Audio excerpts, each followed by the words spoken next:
And here we got another example of how to study the Bible. When you're coming across a prophetic book like Jeremiah or Isaiah, you can always look at the beginning or try to look at the beginning to see if there's any clues as to what the time frame might have been.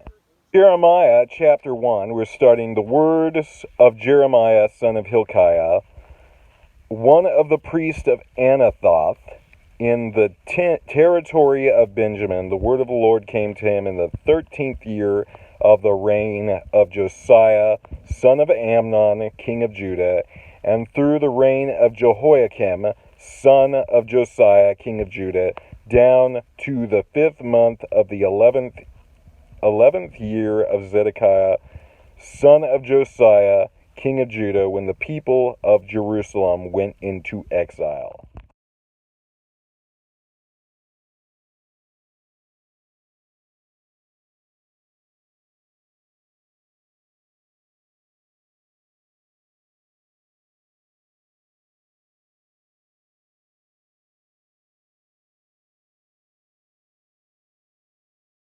Here we'll do another example. It's Isaiah chapter 1. It says, "The vision concerning Judah and Jerusalem that Isaiah son of Amos saw during the reigns of Uzziah, Jotham, Ahaz, Hezekiah, kings of Judah." And so we're going to just take a look. You see those keywords. Uzziah was a king. Jotham was a king that succeeded him, and Ahaz was the king after, and then finally Hezekiah. So we're going to take a look at some helpful tools that we can actually dig up information about these kings so we get a more of a clear picture of what was going on in the events of the nation at the time. So for example, when you're reading a book like Jeremiah and you take a look at the very first section, sometimes if you want to understand who the audience is, what it's talking about, and what the timetable in which a book of the Bible is speaking to, you're going to take a look at that first passage and you'll see it says specifically the timetable by listing the kings that Jeremiah was a prophet during the time of.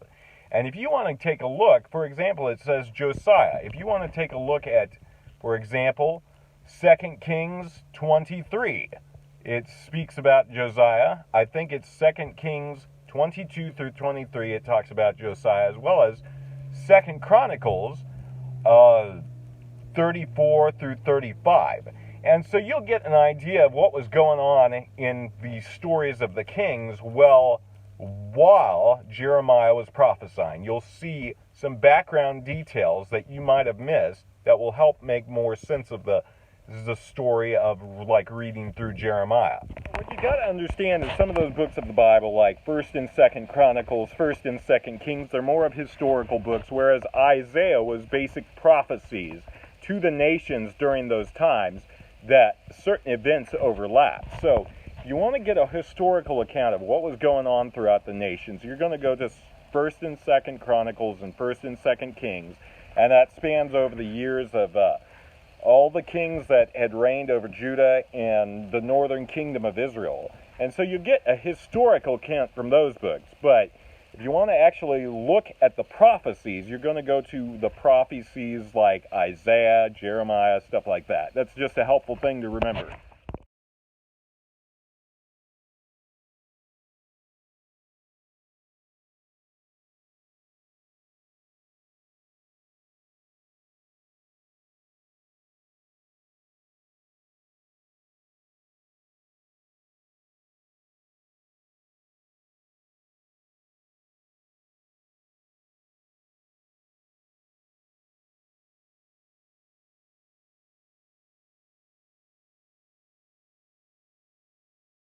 So here I'll do a demonstration on here. I'll just go to www.biblegateway.com and then I'll go there, and then we will just see there's a little you can select your translation right there, but you can do a search based on keywords, and the next one we will do is Jotham, because Isaiah 1 mentions Jotham. So we're going to go down here, and we're going to select the appropriate verses, because when you get to this part, it's talking about the actual King Jotham. You don't want to get it mistaken for another guy by that name. And so you're just going to go there, and since Isaiah talks about, in the first chapter, the kings of Judah, you're going to go by kings of Judah. And that's just kind of a little helpful way. And then you can just open up the passage you want and read the full chapter to get the background information about that. Now let's try another one. Let's go to the search function again. And we're going to do the next one on the list. It's going to be Ahaz. And you're going to get all the passages that refer to that king. You have to scroll down a little bit. Scroll down to, okay, let's find Ahaz. Find the exact, now we might have, and you'll see, and Ahaz's son succeeded him as king. So let's go to that full chapter. And then you'll see all the information about Ahaz. You'll scroll down and you'll see what was going on. And so it's Jotham, king of Judah. So in this, and so it's gonna give you information about that. So that's just one of the tools that I use that helps me kind of cross-reference scripture